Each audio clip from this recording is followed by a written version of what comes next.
సాధించింది వెంకటేశ్వర. సర్వవేళ సర్వస్థల మమ్మల్ని చల్లగా కాపాడుతుంది. అవును స్వామి. శ్రీ వెంకటేశ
అలాగే తిరుపతి తల్లి కథలో మట్టి కుండలోనే పొంగలు పెట్టాలి.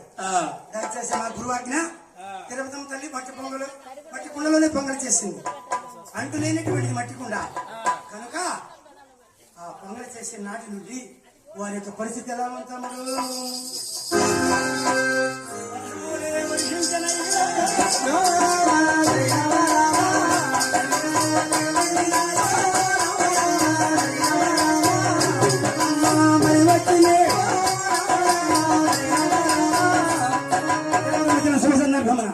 వర్షములు వర్షించి దివ్యంగా పంటలు ఫలించినవి.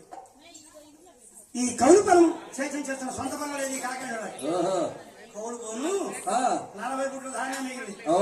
గోపిరాజు తెలియగలిగినటువంటి వాడు. ఆనాడు గోవులు ఎక్కువ ఉంటే పెద్ద కాపులు అంటారట గ్రామంలో. 100 గోవులు కొనుక్కొచ్చాడు. ఇక గోపయ్య పెద్దవాడు పెత్తనం చేస్తున్నాడు. చదువుతున్నారు. 5గురు జీతగాడు. చూసావా వాడి పరిస్థితి మారిపోయిందమ్మా. ఈ విధముగా 1, 2, 3 సంవత్సరం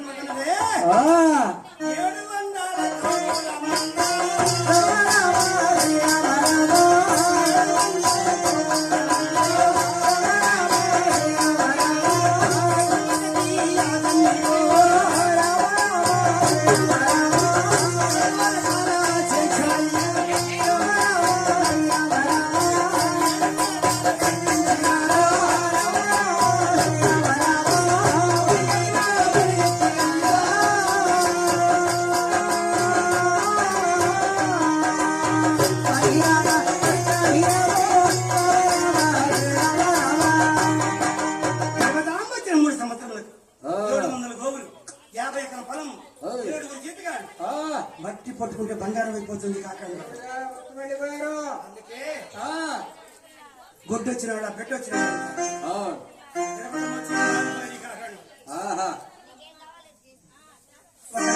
వస్తున్నాడు గోపిరాజు.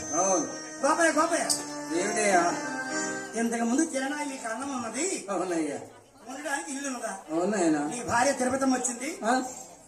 మీరు ఇప్పుడు కోటేశ్వరుడు అయిపోయాడు. అవునయ్యా. మీరు ఒక్కడే కాదు బాబాయ్, మరి మన గ్రామం అంతా పాడి పంటలతో గిలసిల్లుచున్నది. అవును. ఉదయం లేచి ఆ తల్లి ముఖం చూస్తే చేసిన పాపాలు పోతాయి అంటున్నారు. ఆహా. గోపాయి భార్య లక్ష్మీ దేవతలు బాబాయ్. అవునండి, గోపాల భార్య లక్ష్మీ దేవత.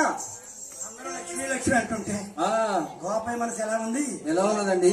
ఆనంద భరితమైపోతున్నాడు గోపయ్య. ఓహో. తిరుపతి నిన్నందరూ లక్ష్మీ లక్ష్మీ లక్ష్మి అంటుంటే నా మనసు ఎంతో హరిపోతుంది.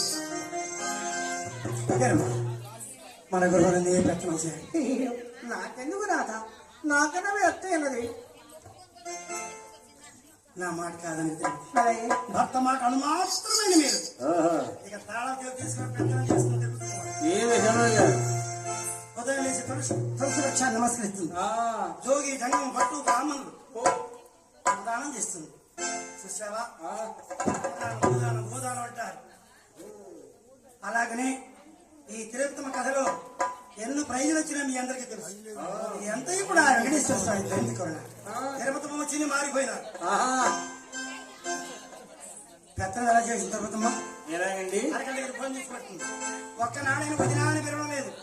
మా అమ్మ వచ్చింది 3 కోట్లు ఫోన్ చేస్తున్నావు. ఇక తిరుపతి మనం చూసి అందరూ భోజనాలు భోజనం చేస్తూ అరగ వ్యవసాయం చేస్తుంటే ఎలా ఉంది?